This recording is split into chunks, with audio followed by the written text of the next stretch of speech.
কত সুন্দর ফুলে যাচ্ছে না? হ্যাঁ দেখো গোল হয়ে গেছে একদম ফুলে। দেখো মিষ্টিগুলো ফুলেছে, দেখেছেন সাইজগুলো? এবার চিনি শিরার মধ্যে প্রায় 20 মিনিট মতো ভিজিয়ে রাখতে হবে। একদম নরম তুলতুল করছে দেখুন, এই দেখুন। এবার কেটে দেখাচ্ছি কতটা নরম হয়েছে দেখো। এটা আরও যদি 20 মিনিট বেশিক্ষণ রাখা যেত। এই দেখুন ভেতরটা দেখুন, এই দেখেছেন? স্বভাবতই যে চিনির শিরাটা কতটা সুন্দর যাবে বুঝতে পারছেন ভেতরটাতে। এই দেখুন।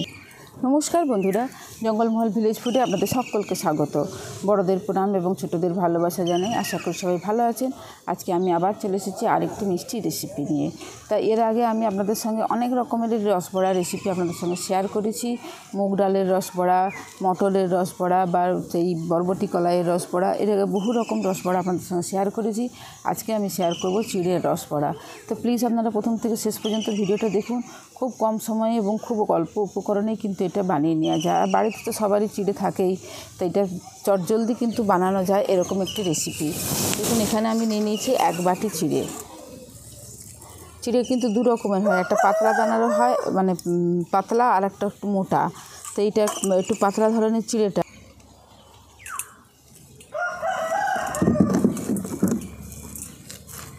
চিড়ের মধ্যে অনেক রকম নোংরা থাকে, তার জন্য এরকম একটা চালনার সাহায্যে আমি এটাকে চেলে এনেছি, দিয়ে যা নোংরাগুলোকে বার করে দিচ্ছি।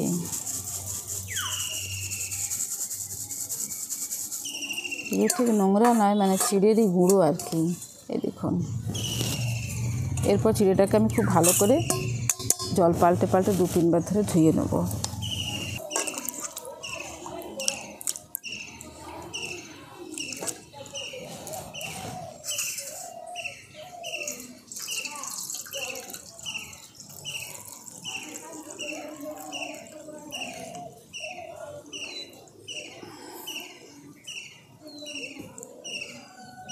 দেখুন খুব ভালো করে আমি জল পাল্টে পাল্টে 2-3 বার করে এটাকে ধুয়ে নিয়েছি। আর চিড়েটার মধ্যে দেখুন জলটাকেও আমি ছেঁকে নিয়েছি। এবার খুব সামান্য একটুখানি জল দিয়ে আমি এটাকে চাপা দিয়ে রেখে দিচ্ছি। খুব বেশি জল দেওয়া যাবে না, খুব সামান্য একটু জল দিয়ে আমি এটাকে চাপা দিয়ে রেখে দিচ্ছি।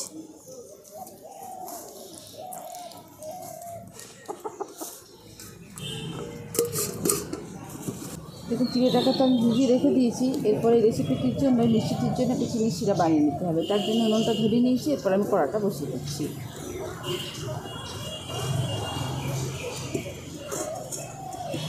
যে বাটি মেপে আমি 1 বাটি চিড়ে নিয়েছিলাম, ঠিক সেই বাটিটা মেপেই আমি নিয়ে নিচ্ছি 1 বাটি চিনি।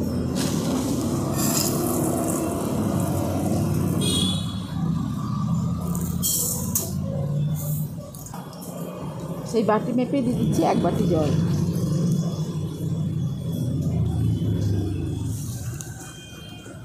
দিয়ে দিচ্ছি 2টো ফাটিয়ে রাখা এলাচ।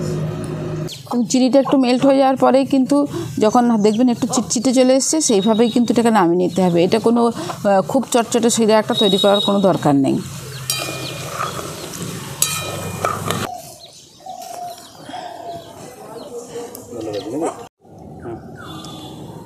দেখুন চিনি শিরাটাকে আমি খুব ভালো করে ফুটিয়ে নিয়েছি। আর চিনিটা মেল্ট হওয়ার পর খুব বেশি নয়, অল্প একটুখানি ফুটিয়ে নিলেই হয়ে যাবে। খুব যে চটচটে একটা শিরার দরকার তা নয়। দেখুন এইভাবে হাত দিয়ে একটু দেখে নেবেন, এটা চিটচিটে হয়ে গেলেই নামিয়ে নিতে হবে। এটা আমাদের চিটচিটে হয়ে গেছে, আমি এবার এটাকে নামিয়ে নিচ্ছি। কোনো একটা দুটার কোনো কিছু করার দরকার নেই। এবার এটাকে আমি নামিয়ে নিচ্ছি।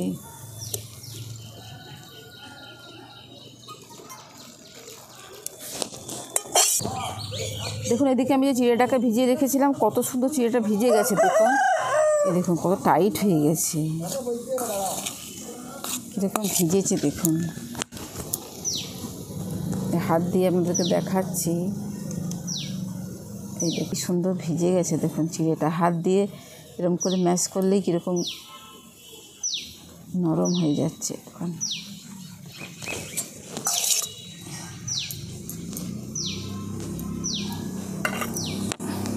এরপর এরকম একটা মিক্সিং জার নিয়ে নিয়েছি। এর মধ্যে এই চিড়েটাকে আমি দিয়ে পেস্ট করে নেব। এতে কিন্তু একটু জল দেওয়া চলবে না।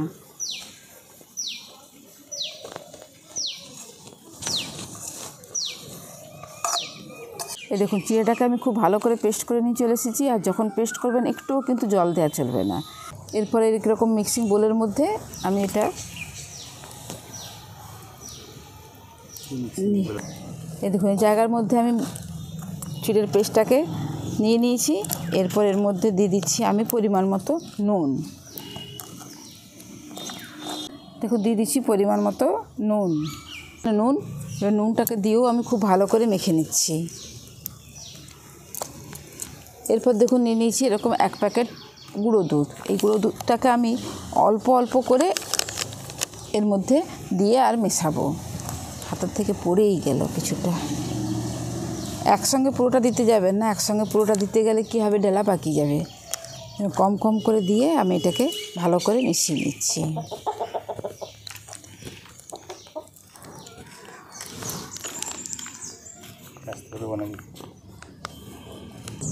কম কম করে গুঁড়ো দুধটা দিয়ে আর আমি এটাকে খুব ভালো করে মিশিয়ে নেব।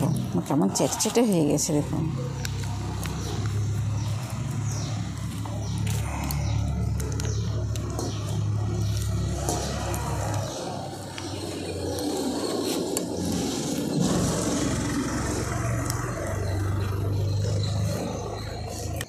এরপর আমি এর মধ্যে দিয়ে দেবো 2 চামচ ঘি। তো প্রথমে অল্প একটুখানি দিয়ে আমি ভালো করে এটাকে মিশিয়ে নিচ্ছি, তারপরে আবার কিছুটা দেবো। ঘিটা দিলেই কি হবে, এই চ্যাটচ্যাটে ভাবটা অনেকটা চলে যাবে। এই দেখুন ঘি দিয়ে ডোটাকে আমি খুব সুন্দর করে মেখে নিয়েছি। এই দেখুন এরপর হাতের মধ্যে একটুখানি ঘি লাগিয়ে নেব। এরপর এখান থেকে এইরকম করে অল্প অল্প একটু লেচি নিয়ে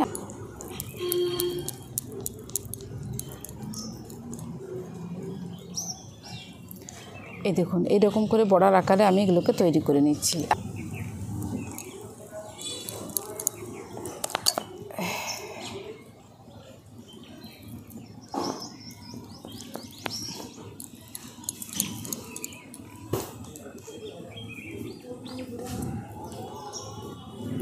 এই দেখুন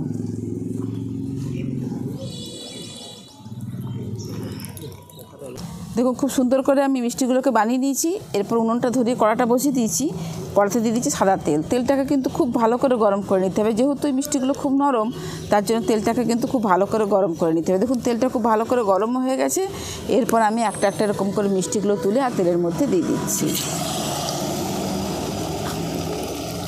দেখুন একবারে কিন্তু সবগুলো দেওয়া যাবে না, আমি কম কম করে দিয়ে আর এটাকে ভেজে নিচ্ছি।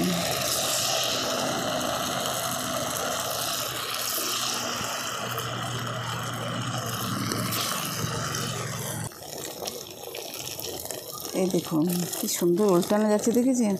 একটা পিঠ ভালো করে হলে তবে গিয়ে উল্টাতে যাবেন, তা নাহলে এটা তো এত নরম। এই দেখুন এই দেখুন দুপাশটা লাল লাল করে ভেজে দিয়েছি। এরপর এটাকে তুলে নিচ্ছি।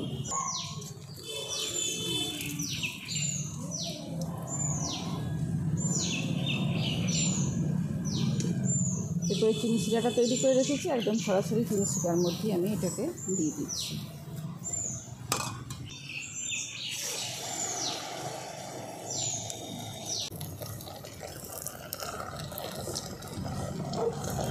কত সুন্দর ফুলে যাচ্ছে না?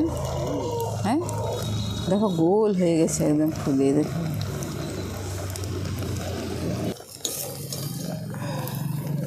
দেখুন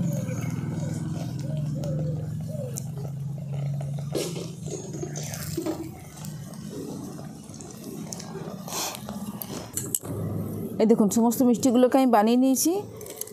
আর এই যে চিনির শিরার মধ্যে ভিজিয়েও দিয়েছি। দেখুন কি সুন্দর দেখতে হয়েছে দেখুন মিষ্টিগুলো। তোমার কি এক্ষুনি খেতে ইচ্ছা করছে নাকি? এই দেখুন এই মিষ্টিগুলো ফুলেছে, দেখেছেন সাইজগুলো? এবার চিনি শিরার মধ্যে প্রায় 20 মিনিট মতো ভিজিয়ে রাখতে হবে, তবে গিয়ে এর ভেতর পর্যন্ত একদম চিনি শিরাটা চলে যাবে। তা আমাদের অত সময় নেই। আমি যেগুলো আগে হয়েছিল সেই মিষ্টিগুলো একবার আপনাদেরকে ভেঙে আমি দেখাচ্ছি যে কত সুন্দর হয়েছে। দেখুন ভেঙে আপনাদেরকে দেখাচ্ছি কীরকম হয়েছে মিষ্টিটা। একদম নরম তুলতুল করছে দেখুন। এই দেখুন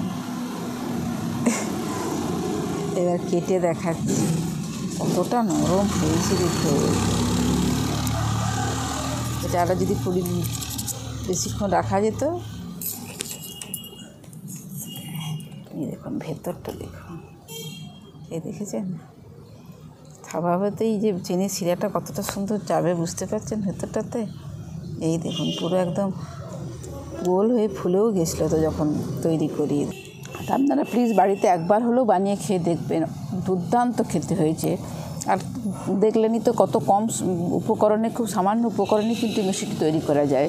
তো আজকের রেসিপি আপনাদের কীরকম লাগলো অবশ্যই কমেন্টে জানাবেন। বাড়িতে এইভাবে একবার হলেও বানিয়ে খেয়ে দেখবেন। ভালো লাগলে জঙ্গলমহল ভিলেজ ফুড চ্যানেলটিকে লাইক, কমেন্ট, শেয়ার করবেন এবং প্লিজ সাবস্ক্রাইব করে দেবেন। পাশে থাকা বেল আইকনটি প্রেস করবেন সবার আগে নোটিফিকেশান পাওয়ার জন্য। যারা ফেসবুক থেকে দেখছেন তারা প্লিজ পেজটিকে ফলো করে আমার সঙ্গে থাকবেন। প্রত্যেকেই ভালো থাকবেন, সুস্থ থাকবেন, সাবধানে থাকবেন। আজকে ভিডিওটা আমি এখানেই শেষ করছি। আবার আপনাদের সঙ্গে দেখা হবে পরবর্তী আরেকটি ভিডিওতে।